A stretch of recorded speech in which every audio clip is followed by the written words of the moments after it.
Good evening and welcome to the special meeting of the Florence City Council. Please stand. We pray for the wisdom to make decisions that are beneficial to the people represented here.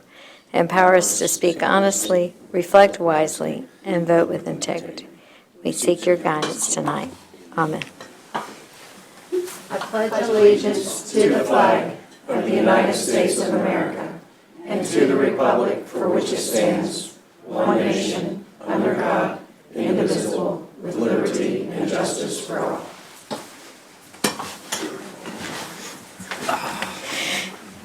Roll call, please.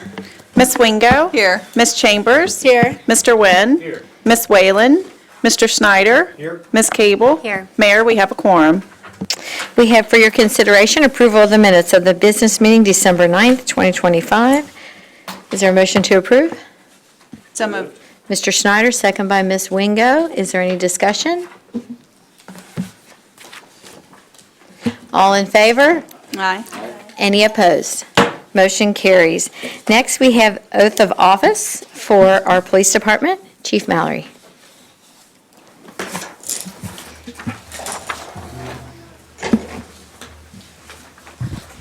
Thank you, Mayor. Thank you all for coming out tonight. Over the past couple months, we've had several officers let us know that they are going to be retiring, some being supervisory personnel. So when that happens, we have to go through a pretty rigorous promotional process. And at this time, I want to take a minute to thank all the officers that participated in the process. But tonight, we're here to swear in the officers who came out on top of that process. We'll start with the promotion for lieutenant. We had a lieutenant opening due to Lieutenant Jason Reed announcing that he will be retiring after 23 years of dedicated service to the citizens of Florence. Lieutenant Reed's in the back. Please join me in thanking Lieutenant Reed for his years of service.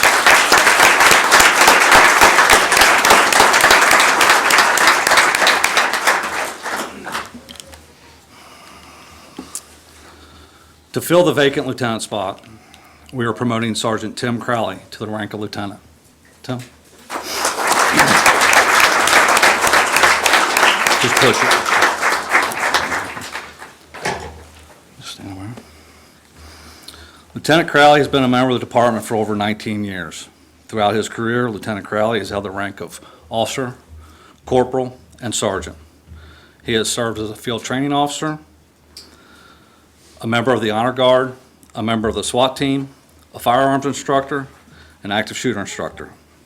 In 2022, he was assigned to oversee the department's drug unit and will now be reassigned back to the patrol unit.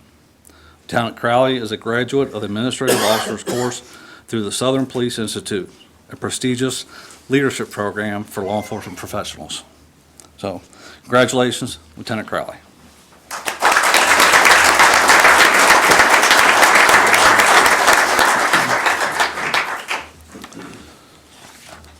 Next, we have two sergeant positions to fill. For those, we are promoting Corporal Ben Koltmeyer and Corporal Zach Eagler to the rank of sergeant. Guys, you want to come up?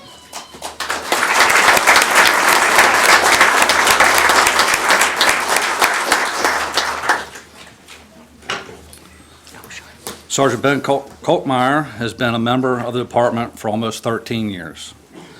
During his career, Sergeant Koltmeyer served as a patrol officer and was assigned to the department's drug unit before being promoted to corporal.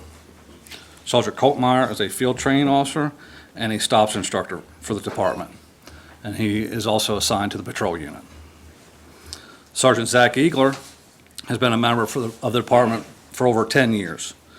During his career, Sergeant Eagler served as a patrol officer and most recently was assigned to the criminal investigative unit. He is a field training officer, firearms instructor, and a member of the SWAT team. So congratulations to Sergeant Koltmeyer and Sergeant Eagler.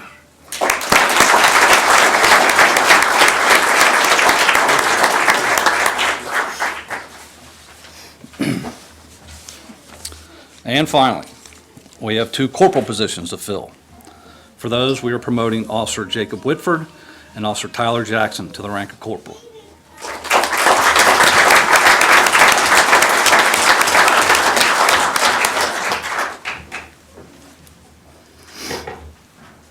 Corporal Jacob Whitford has been a member of the department for almost 7 years.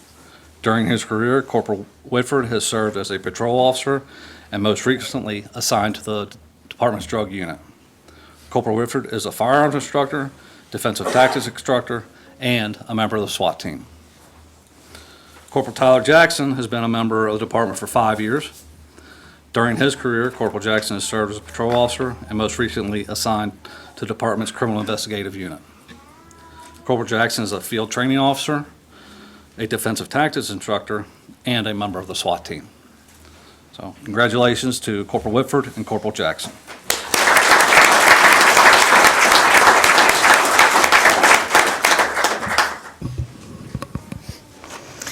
Gentlemen, raise your right hand.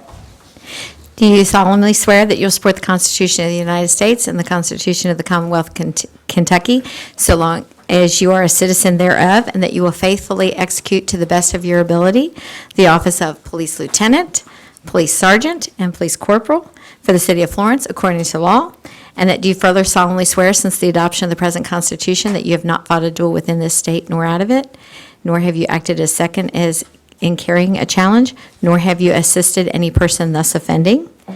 Do you further solemnly swear that you will endeavor to the best of your ability to detect and prosecute all gamblers and other violating the laws against gaming? So help you God. Congratulations.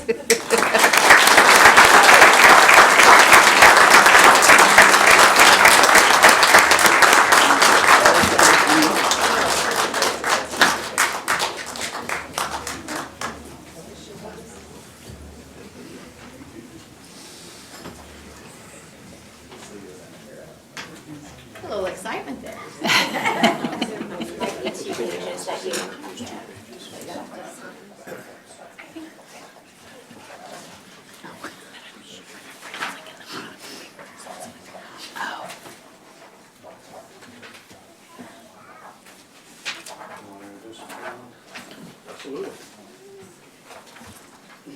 Tonight here with me is my wife Ricky and my nephew Colin, my mom Donna and stepdad Greg, my dad Tom, my mother-in-law Carol, and my sister Julie and her husband Paul Spellman. Welcome. My wife Carrie and her daughter Presley. Just may have turned off the lights there, I'm not sure. And my parents, Doug and Sherry. So I got my wife Laura, my two daughters Hazel and Audrey, and then my mom and dad Mark and Sue. I had my wife Ashley and our son Colton in the back, outside, along with my brother. My father, my mother, my younger brother, my sister, and her family. Great. I have my wife Caroline and my father-in-law Chuck, and my cousin Chris, and we got McCoy and Hamley back there. Well, thank you all again for coming, especially the families. We know how the job can take a toll, especially during promotional process time. Like I said, it's very rigorous, so thank you for sticking with them and supporting them throughout this. Thank you for sharing them with our community. We're very proud of these gentlemen, and they have done great work. They will continue to do great work.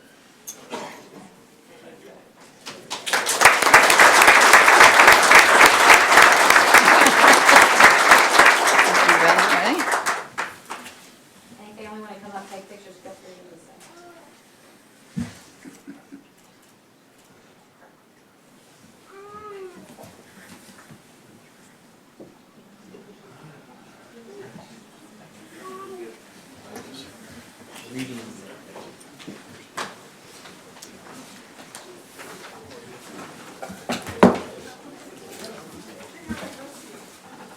No, we'll leave.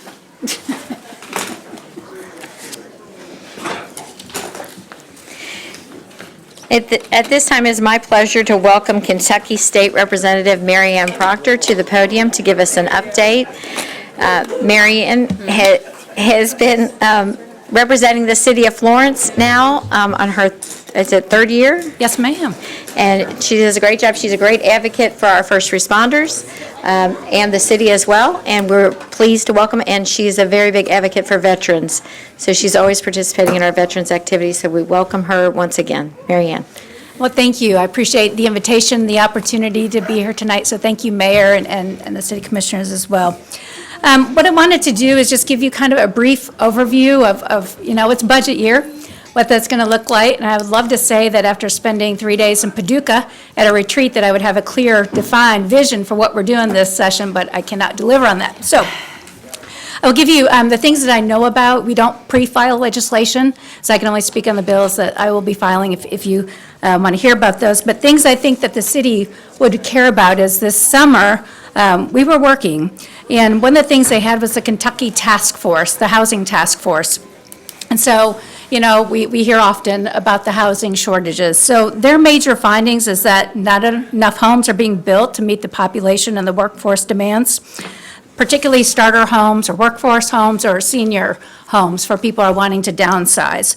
So there's regulatory and zoning barriers that significantly increases housing costs, which is making it more difficult for people to afford. Infrastructure limitations with our water, sewage, roads, transportations, things like that. Even where land is plentiful, because of those limitations in infrastructure, it makes it difficult to develop. And private builders are leaving the entry-level market.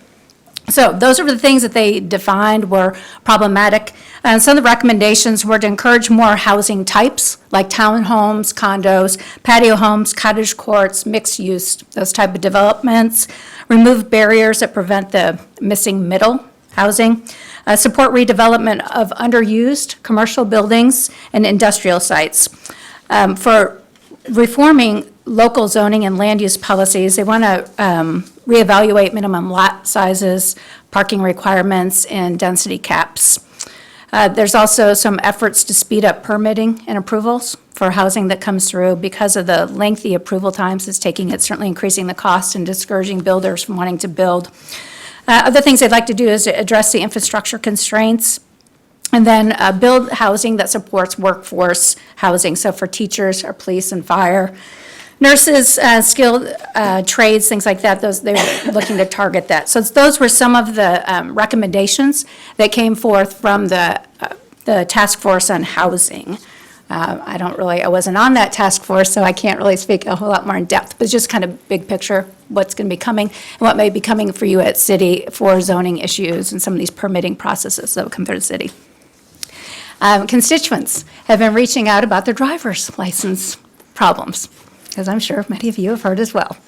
So, how did we get here? We have to look back a little bit. In 2020, there was a bill, it was House Bill 453, that centralized the driver's license, took it out of the circuit courts and put it back to where it really belonged, underneath the Kentucky Transportation Cabinet. That was done because the circuit courts were not going to be able to do that in the face of Real ID.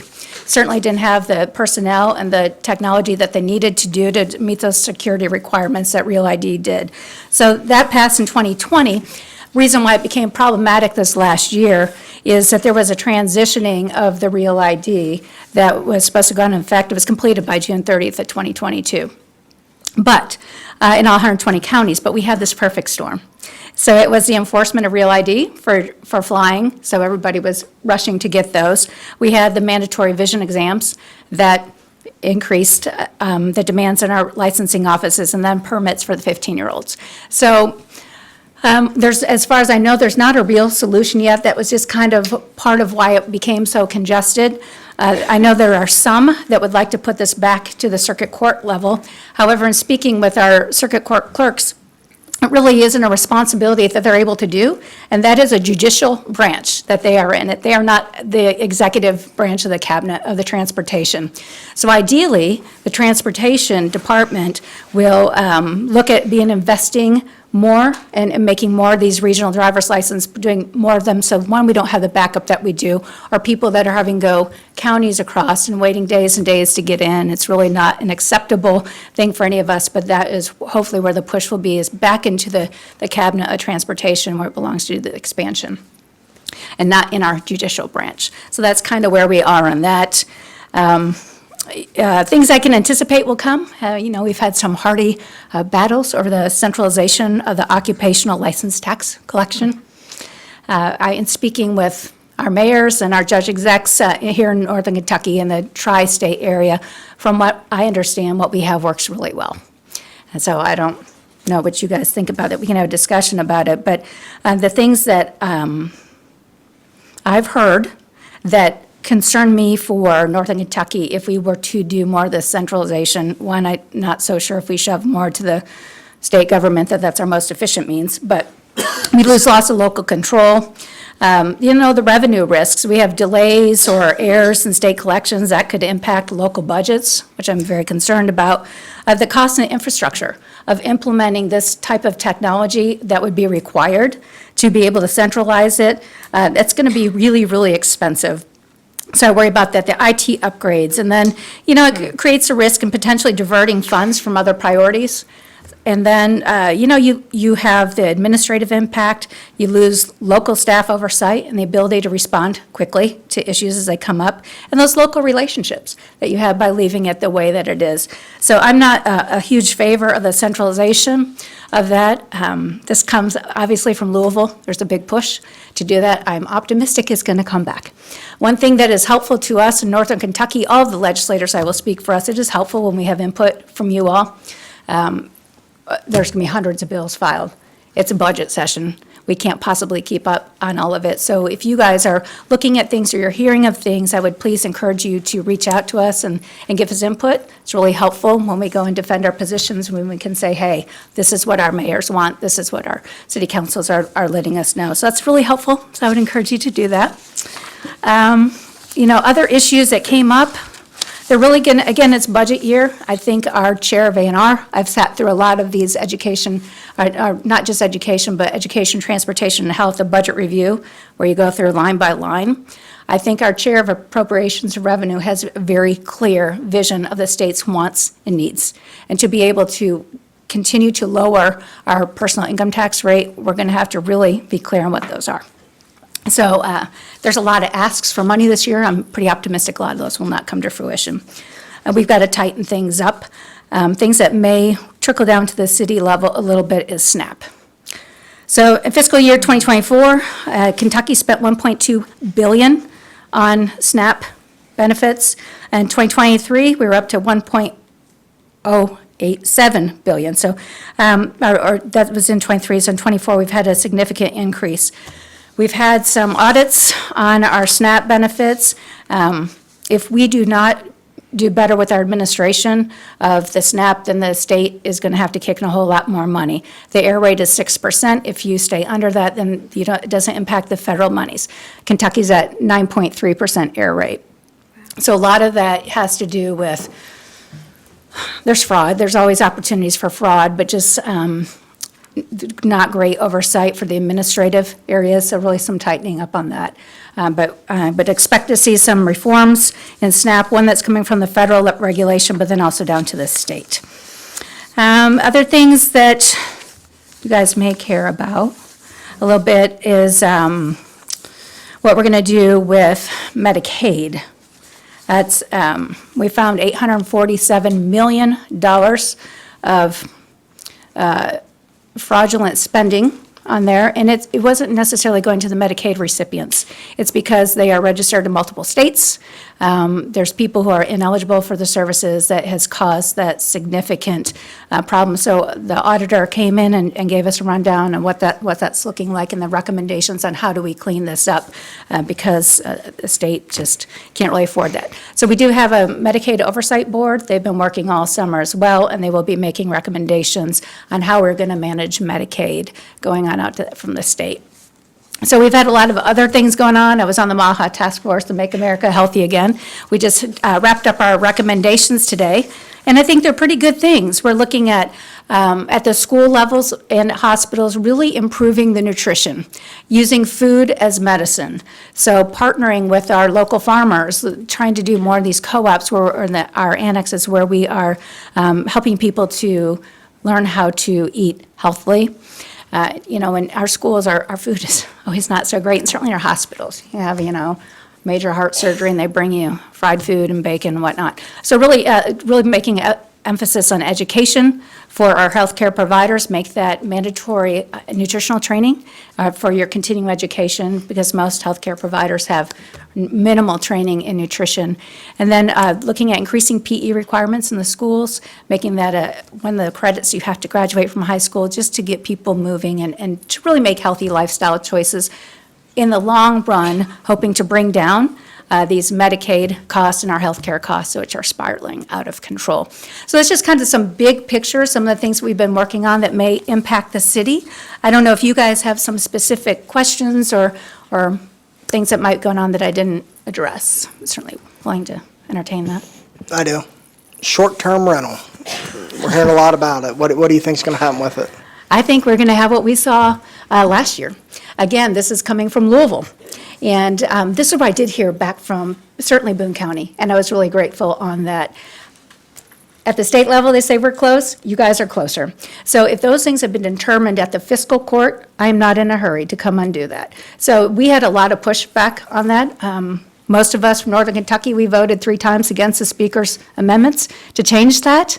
But I'm optimistic that that will be coming back, that they will be pushing the Airbnbs. And, it's a tough one. I do agree with property rights. But when it negatively impacts the neighborhood, and when we're seeing these massive buys of these homes and then just doing the Airbnbs, it's problematic. It changes the character of the neighborhood, and decreases those values. The HOA still has power over that. So if you're in an HOA, they can still trump that statute. But I anticipate it will come again, and I would hope that you guys would weigh in on this. When it will probably be coming. Thank you.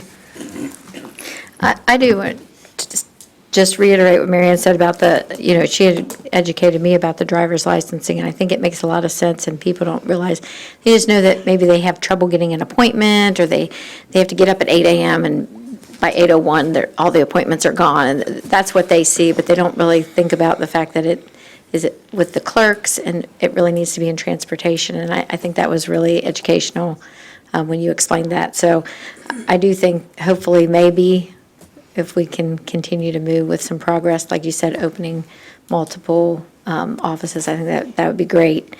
Mr. Hunt and I served on steering committee for the Northern Kentucky Area Development District Housing, and everything you said, it was like talking out of the playbook for what the Northern Kentucky region is talking about. So you're right on your comments with regard to that. So I appreciate that. So thank you. Mary Ann, if I may, can you talk about just a little bit about your local communication as far as with other cities regarding centralized collection, what your feedback was on that? And the other thing I'd heard was, I thought it was the Department of Agriculture was going to make sure that everybody that's on SNAP, you have to come in and register again. Had you heard that as well? I have not. I don't know.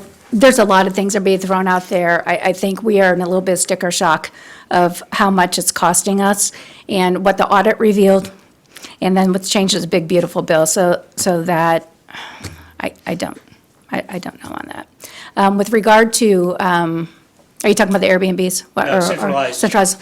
Okay, so I heard strongly from Boone County, certainly. Some from Kenton, not as much Campbell, but, Boone County is obviously what I represent, and so that's where I go to. So I sat down actually with Judge Moore and his people, and they really explained to me the pros and cons and why what we're doing, in their opinion, is working well. Lobbyists down there will even say, Boone County's got to go on. They're doing it right. So I'm not in a hurry to change that, but again, you have to look at where most of the lobbying comes from, and it's coming from Louisville. And so there's 19 of them, and so sometimes we get outnumbered. So it's helpful if there is more information free-flowing from Northern Kentucky down to the State House. I think it always is helpful to not just myself, but all of us. There's a whole bunch of us up here.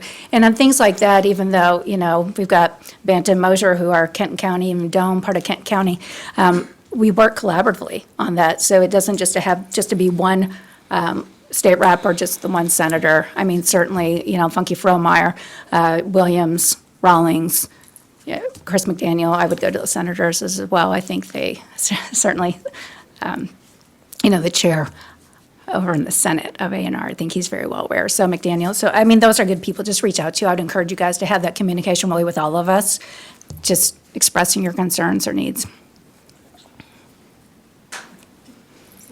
You mentioned Chambers. reforming SNAP benefits, and I was just wondering, since the SNAP benefits are based on eligibility via income status, and we have so many people in Kentucky that are living below poverty wages, even though they're working full-time jobs, which then qualifies them for SNAP. We have more limited family planning options now in the state of Kentucky, which makes family size bigger, meaning that these people need to be able to feed the kids that they're having. What bills specifically are you supporting this legislative session to help lift people in our state out of poverty, whether that's educational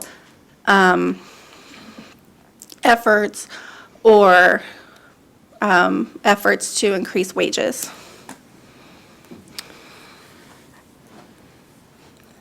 I don't play in the fields of increasing wages. That's a free market, capitalist driven. I think things that would help people, honestly, is learning to differentiate between wants and needs. When I look at the spending habits of a lot of people, when people say they can't afford things, if you would go through and do an audit of how do they spend money, I think that's one thing to look at. And I think that's been missing, honestly, in our education department. I don't think that education has done a great job in teaching people money management skills. I'm glad to see that coming in. But as far as specific bills on how to get people out of poverty, I'm not really aware of any of that. I think with SNAP, what we're trying to do is, one, make some reforms to it. So one of the things that came out of MAHA today is we would like to join all of our other states that surround Kentucky to limit, you can't use SNAP monies for candies and sweetened beverages, just like the rest of the states around us doing to try to make people healthier. We want to make sure people who need it are eligible. But when we have a bunch of people who are able-bodied, that have no dependents, that are sitting at home collecting these benefits, it's a disservice to those who really need it. Do we have an obligation to have a safety net to those who are most in need? Of course. And I think you also see partnership with the private sector. Look at the private sector that has stepped up, all these food banks, churches, and things like that. Those people are stepping up and filling the gap. So for me, I'm not sure that's where government should necessarily be regulating. Do you happen to know or have the stat on how many families that receive SNAP have a person that's the head of the household that is employed versus those that are not employed? No, I don't have that data in front of me. Ms. Wink. I just want to thank you for coming up tonight, but also for being so open whenever we have questions or concerns about anything. You've always been very willing to meet with us, talk to us, address issues, get back to us, and it's much appreciated. Well, it's mutual. I think, increased communication from our city, county, and state makes us a better place. And the more that we communicate and share those things honestly, I think it's the better path. So I appreciate all of y'all's input as well. It's important to me. So thank you. I appreciate it. Thank you for coming. Yeah, thank you so much. Next, we have Municipal Order MO 2125. It's a municipal order awarding a management contract for the management and operation of World of Golf to Troon Golf LLC and/or its subsidiary, and further authorizing the mayor to negotiate and execute a management agreement consistent with Troon Golf LLC/Indigo Sports LLC's response to the city's request for proposals. Mr. Hunt. Yes, ma'am. So there certainly has been some confusion, I think is the right way to word it, throughout the community as we discussed this last week. And then certain aspects of social media kind of took off. So I think the best course of action would be to kind of go through a lot of the information that I discussed last week, and then maybe have a conversation about some of the more popular theories that are out there as it relates to what the city's intentions are with the contract. So First and foremost, as I explained last week, the city's existing contract with the current golf operator, which is Landrum Golf, it expires at the end of the month. There were changes on both sides of the aisle that we wanted and that the current golf operator wanted that required us to go back out to bid, right? There's rules with this stuff. There's procurement laws we have to follow, but the changes based off the existing contract to what was requested, we had to take it back to bid. Bids are a competitive process. That's just how they work. So Jason and I got to work. We've been working on this for months. We got to work. We put together an RFP. And when you're talking about running a golf course of that size, it's going to be a pretty in-depth RFP, right? You got to go through all the different entertainment functions, the golf course maintenance, all the expectations, the kind of past budgets, things that council has set out. You put this together and you advertise it for bid. So we went through that, and the city complied with the requirements of the RFP. You know, we got 2 responses back, and those were Landrum Golf and Troon. The process was initiated, as I said before, to meet procurement requirements. And when you get into contract law and how city governments have to operate, you really have to look at KRS 45A. That's really what dictates a lot of the procurement requirements. I bring that up because I want to stress that this is the process we went through is not at the direction of there's a lot of stuff out there on social media saying council did this, the mayor did this. That's not the case. The contract was up. We had to take it back through bid. That's why it went through the bid process, and it was competitive. And I can't stress the portion enough that it was a competitive process. And typically, historically, how the city has always operated is lowest and best bid wins. Assuming that you're a qualified operator, that's typically how we award our contracts, and we award a lot of contracts every year. So following a detailed review of both proposals, each proposal was probably over 100 pages. Jason and I conducted interviews with each respondent, and after that, we basically, we made our mind that based off everything we've reviewed, the interviews that we conducted, Troon submitted the stronger overall proposal and interview response. It's really as simple as that. If the current operator had outperformed Troon in their response, we would be recommending that current operator continue on management of the golf course now, but that is not the case. Jason and I are both duty-bound to bring forward to council what we feel is the best decision for the city based off the RFP bid documents, and that's exactly what we are doing. So the primary factors, and I kind of want to go in a little bit more depth of this, of why this recommendation came forward, right? So the first and foremost, the first thing that kind of stuck out is organizational depth, continuity, and long-term sustainability.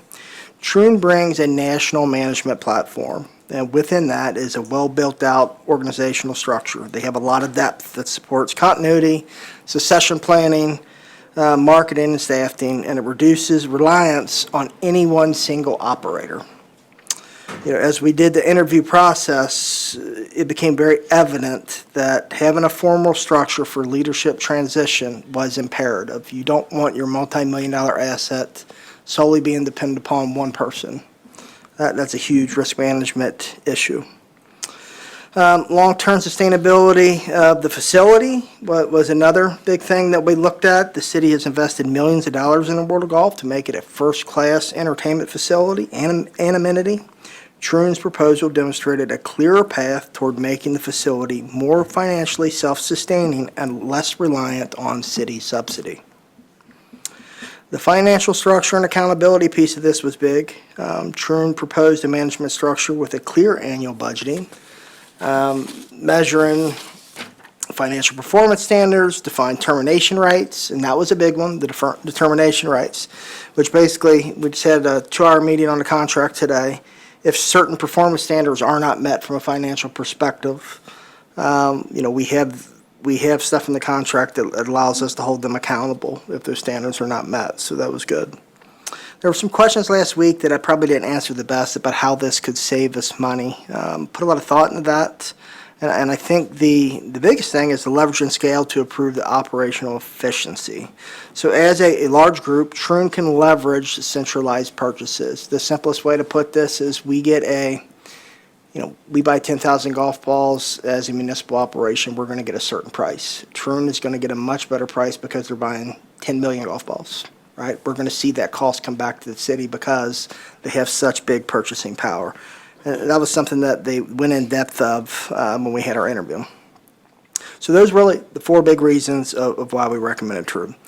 So with that, I do want to address several items that have been raised publicly and just kind of dispel those things right now. First, I've talked to probably 20 people over the last week, a couple emails here and there, but a lot of conversation that the city is doing this to tear the building down and develop it into an apartment complex was a common theme, or sell it to Amazon was another common theme.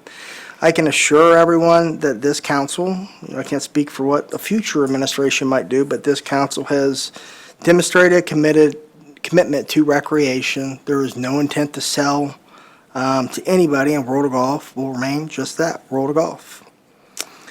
Second, and I kind of addressed this a little bit earlier, is that this action is not a result or direction from City Council or the mayor.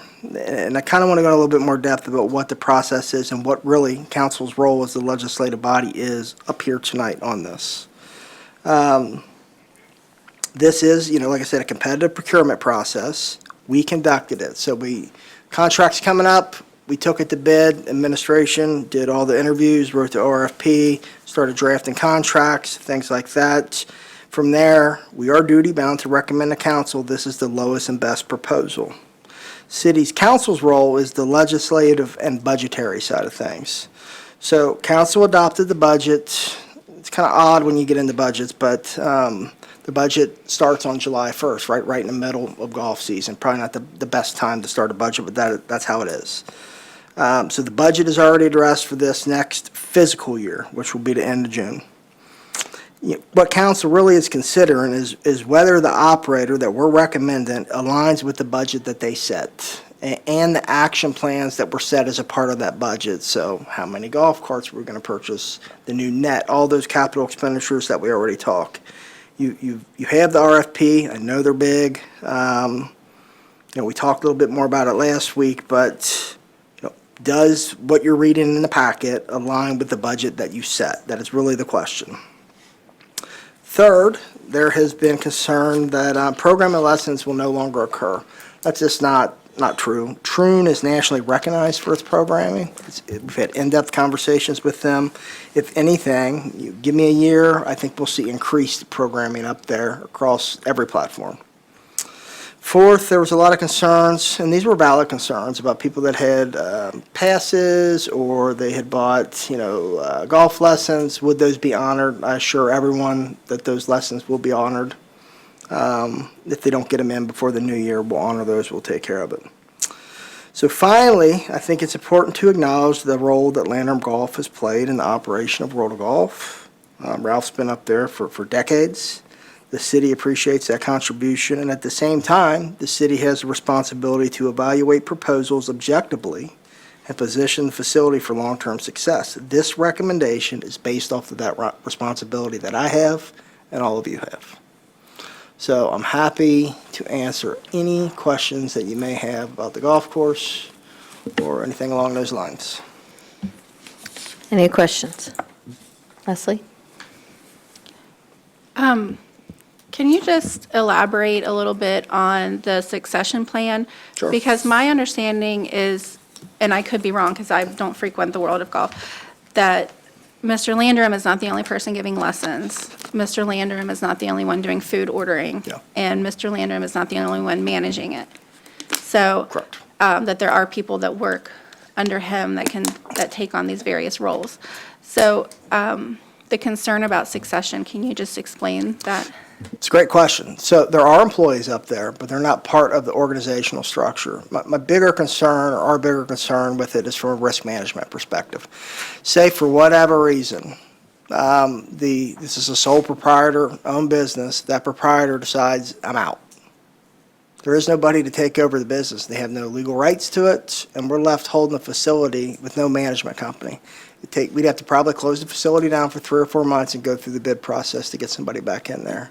So it's not that that Lantern Golf doesn't have employees. It's more about the fact of if that part of the organization wants to stop doing it or goes away, then we're left stuck holding a multi-million-dollar facility with no company to run it.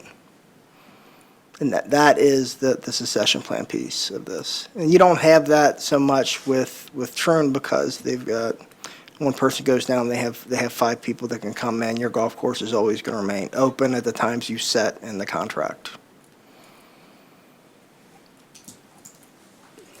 Any further discussion? Ms. Wingo?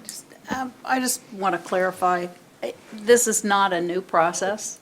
Correct. We've gone through this repeatedly over the years, this RFP process. So it's not a surprise, so to speak. I mean, sometimes I think we're able to renew contracts, but when there's substantive changes, we aren't able to do that. And I know we've gone out to bid on the golf course previously, so it's not something that's abnormal, I guess is my point. Correct. And I think just to clarify again, the point that you made about I think people don't understand, yes, there are employees up there that work for Ralph, but Landrum Golf is a corporation that we hired. Mr. Landrum is the sole proprietor of that. There is nobody else. He hires people to work for him, but there's no one to run the company, I think is the point that you're making. Correct. If he decides he's not going to do it or something were to happen, there isn't anybody else to take over the actual legal corporation, which is who our contract is with. Yeah. And I was received told something different. Oh, okay. I was told that he has somebody lined up for succession, so he was confused as to why that was one of the contributing factors. Pursuant to the interviews that Jason and I conducted with him, that is not in line with the statements that were made. Yeah, I'm not going to throw anybody under the bus here publicly, but our discussions have been, since I've started, hey, what happens if you decide, you don't want to do this anymore? And to us, there was not a clear succession plan in place. And a succession plan really means something. Like, if I step out, get hit by a bus tonight, right? Do I have someone to take over for me? I do. My senior accountant take over for me, right? That was not in place for World of Golf. So that was a key contributing factor. Ms. Wingo? I think there's a confusion between somebody to operate as an employee.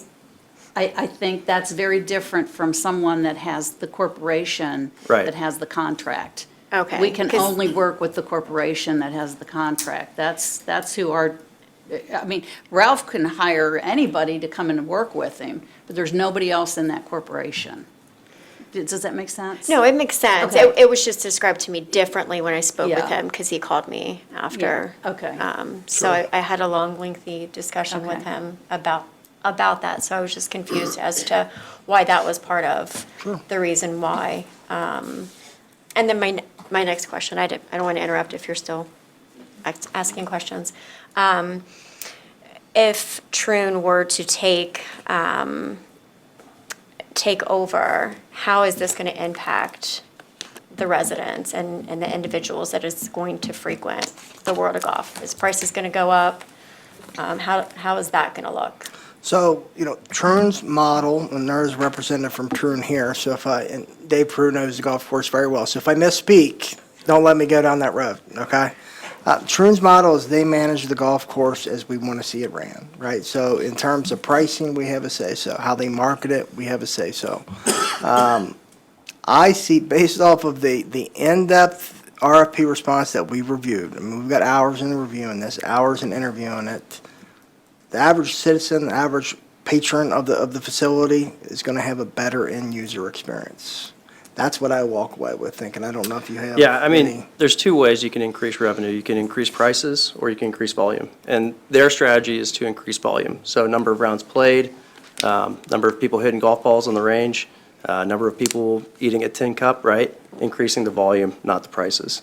I think from my private business experience during the pandemic, a lot of companies took pricing, meaning they raised prices. Okay, that is not the strategy.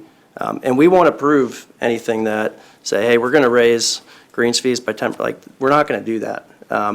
Their strategy is to come in, get more people through the door, increase the quality of service with, again, you know, we have brand-new golf carts. We're going to fix the net. We're going to make it a lot better. You know, lighting, we're looking at you guys approved the lighting plan. So all sorts of new amenities, and Troon has that experience doing that sort of stuff. So again, it's volume, not price. That's how we're going to see improved margins at the golf course and improved service for our citizens there. I do want to be very cautious, though. This is a 3-year contract. We do not know what the economy is going to do. We do not know what tariffs are going to, we just don't have a crystal ball. So I don't want people to feel like we're misleading them, saying that there's not going to be a price increase. We don't know if there'll be a, Sure, but we have the say-so, 2% or right. a 2% cost of, living kind of adjustment or something like that. That may come into effect, but doubling price, anything outrageous is just not going to happen. And they have to submit an annual plan to us during our budget cycle. So, at the end of the day, you guys have ultimate say on whether, we approve their budget or not.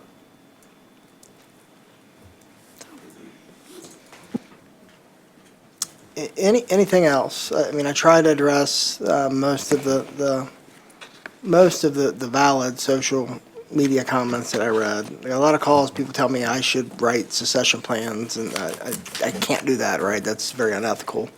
And a lot of other things. But I talked to a lot of great people about this process that I think walked away with a better understanding of just the complexity of all this, and really the KRS requirements and how we are duty-bound. Sometimes this is supplemented with taxpayer dollars. We are duty-bound to pick the best operator for the facility. And I think that's what my recommendation is reflecting. Can I make just one more statement? Yes, ma'am. I think a lot of mistrust or misinformation, like everyone likes to use, is that we're just now voting on this today. Sure. And Mr. Landrum was told Tuesday prior to the meeting that we weren't going with him. So he was already notified that this vote has taken place, yet we haven't voted on it yet. Correct. That's not correct. Yeah, well, what you're saying is not correct, but I hear But it. that's what I'm being That's told. not correct. That's Okay. not correct. Yeah. I mean, Jason and We I were were both in there. So here's how the process. We've been working on this for months. We naturally can't have a conversation with anybody until we went through the full RFP process, interviewed everybody, come to our conclusion, said it when we're gonna talk to council about it at a meeting. There's 2 ways we could have gone about it. We could have not said anything to him and let him find out secondhand information through watching our YouTube channel. I didn't think that was a good way to play it. We felt as a professional courtesy, we would go to him. He's been around for a long time, did great things for the city of Florence. That's not lost on us. And have a conversation that, look, this is a competitive process. You got beat fair and square. But it is our recommendation to council, is how it was said, that that they move forward with authorizing Troon. Not that your contract's been, we're pulling it, or anything like that. You're not fired, anything like that. It was that we were going to recommend to council tonight to move forward with Troon. That was the messaging. Am I off on that? 100% correct. I appreciate what that happened. clarification. Yep. Any other discussion? We did read municipal order, so we need a motion to approve municipal order MO 21, 2025. So moved. Ms. Wingo? Second. Second by Mr. Nguyen. Roll call vote, please. Ms. Wingo? Yes. Ms. Chambers? No. Mr. Nguyen? Yes. Mr. Snyder? Yes. Ms. Cable? No. Mayor, motion passes 3-2. Next, we have for your consideration Resolution R7, 2025. It's a resolution awarding a non-exclusive franchise for a term of 20 years for an electric system within the confines of the city of Florence, Kentucky to Owen Electric Cooperative. Is there a motion to approve? So moved. Ms. Wingo? Second. Second by Ms. Chambers. Any discussion? We did cover this at several previous meetings. Can I just ask a quick question? Just, Yes. I know that somebody was a little confused because we are, I know this is a housekeeping measure similar to what we did a couple months ago, but this resolution is for Owen Electric and Duke. And I did have a concerned resident that he has a contract with Duke because of solar energy. Is this going to impact him at all? He's not going to be obligated to switch to Owen Electric at any point, They're correct? non-exclusive franchises. Thank you. I just wanted to clarify. And this is a little different than what you considered previously. You considered the bid documents. This is their response to the bid and the actual agreement. Am I speaking out of turn, Mr. Hunt? That is correct. Okay. Any other discussion? Thank you for that question, Angie. Roll call vote, please. Ms. Wingo? Yes. Ms. Chambers? Yes. Mr. Wynn? Yes. Mr. Snyder? Yes. Ms. Cable? Yes. Mayor, motion passes 5-0. Next, we have Resolution R8. There we go.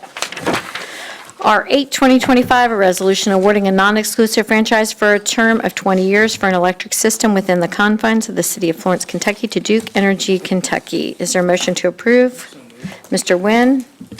Second. Second by Ms. Chambers. Any discussion? Just to reiterate, it is non-exclusive. And roll call vote, please. Ms. Wingo? Yes. Ms. Chambers? Yes. Mr. Wynn? Yes. Mr. Snyder? Yes. Ms. Cable? Yes. Mayor, motion passes 5-0.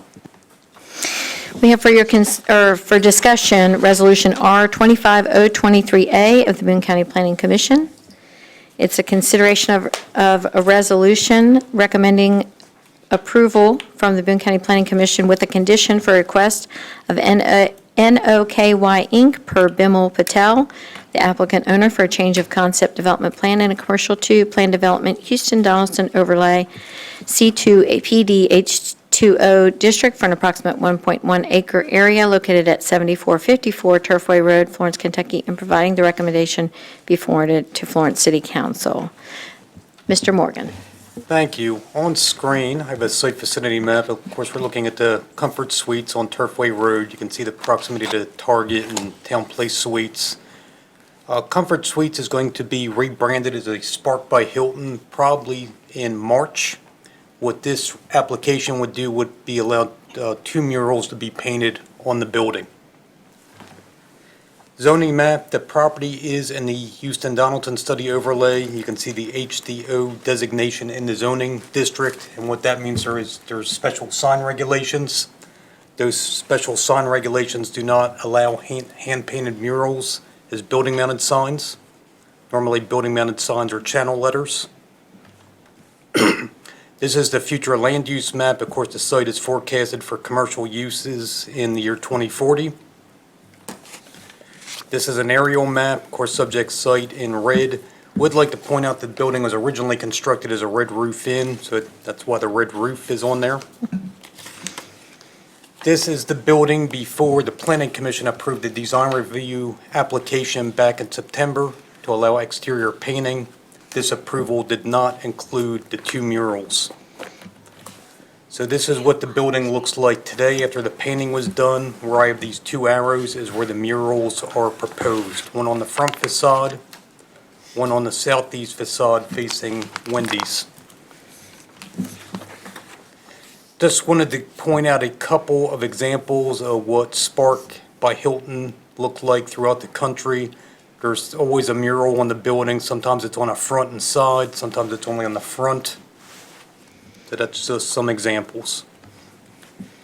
This was the concept plan that was approved by the Planning Commission. They voted to approve this unanimously. They added a condition that when these murals went on the building, the roof color would be changed from red to charcoal gray. As you saw by the picture I already showed you, they already made that shingle change when they did the painting. However, during the Planning and Zoning Committee meeting, we discovered that these dimensions were way off. We're showing the murals were over 600 square feet each. In reality, they're between 150 and 170 square feet, so we asked them to change the concept plan. So this is the plan revision that was submitted to us. The front mural is only 151.21 square feet, and the southeast side mural is 169.58. This is just a close-up of what those two murals would look like and their dimensions. As far as the Houston-Donaldson study, what that allows is a building-mounted sign on any two facades that face a public street or a main development driveway. The permitted size is 2 square feet per linear foot of the building or 10 space width on which the sign is mounted, but shall not exceed 200 square feet. So the front facade would have a total of 3 signs, and that total square footage would be 215.5 square feet. So they're over the 200 square foot cap. So they're asking for an exception through this plan development. On the southeast facade, the total of the 2 signs would be 233.87. So again, they're over the square footage cap. They're also asking for a hand-painted mural. So again, those are some of the exceptions that are being allowed. The murals themselves, 2 signs on the front and southeast facades, and more than 200 square feet of signage on those 2 facades. The Planning and Zoning Committee looked at this. They're recommending approval based on the revised concept plan that I showed you. There's also condition 2, the 2 sign murals shall be limited to color patterns of the hotel brand that's occupying the building. Letters, numbers, characters, pictures, LED, etc. shall not be permitted. And of course, what that would allow if Spark by Hilton never left and it got rebranded again, another hotel brand could use the same color pattern, but be limited to that same square footage. That's all I have. Is there any questions for Mr. Morgan? I know that Planning and Zoning did review this, as he said. Pat or Gary, do you have anything that you want to weigh in on? Good job, Todd. I don't think so. I think it's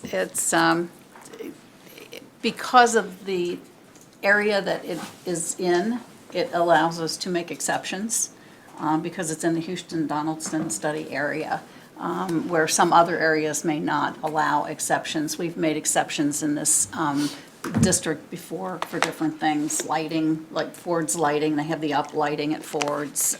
We permitted that. So that's just one example of some things that perhaps we can consider. It's a little more flexible, I think, from that standpoint. So, Any other discussion? I do. Ms. Chambers? Will the mural require any additional uplighting? I don't believe there's any additional uplighting. The applicant and the property owner are shaking their heads no. No additional uplighting. Okay. Any other questions? All right, thank you. Next, I'd like to share with you some of our 2025 year-end city achievements. As we gather tonight to close out 2025, I am grateful for the opportunity to reflect on another incredible year for the city of Florence. Florence continues to grow stronger because of our dedicated employees, our department heads, and the Florence City Council, council members Angie Cable, Leslie Chambers, David Schneider, Diane Whalen, Patricia Wingo, and Gary Wynn, who work tirelessly to ensure our city remains a wonderful place to live, work, and play. When you entered council chambers this evening, you likely noticed the banners highlighting the key accomplishments from each city department. They are on my right. While they cannot capture every milestone reached this year, they spotlight achievements that have made a meaningful and lasting impact. Each one is a testament to the talent, dedication, and passion of our incredible team. Our Public Services Department, led by Public Services Director Eric Hall, delivered several major projects this year. Notable accomplishments include the reconstruction of the Boone County Veterans Memorial and the Dream Street Fire EMS Station, development of a veteran memorial story map for our website, completion of the Parks Master Plan, and the establishment of a transportation improvement district within the city of Florence, the very first in the state of Kentucky. Under the leadership of Finance Director Jason Lewis, the Finance Department strengthened governance and enhanced internal controls across our governmental and enterprise accounts. The team continued to provide exceptional service as one of the first points of contacts for many new residents. With council's approval of ClearGov budgeting software, the department is now preparing our first digital budget book for fiscal year 25-26 and improving forecasting for fiscal year 26-27. Their forward-looking approach ensures Florence remains financially strong for years to come. The Florence Fire EMS Department, led by Chief Rodney Wren, was once again recognized for outstanding medical response and professional excellence.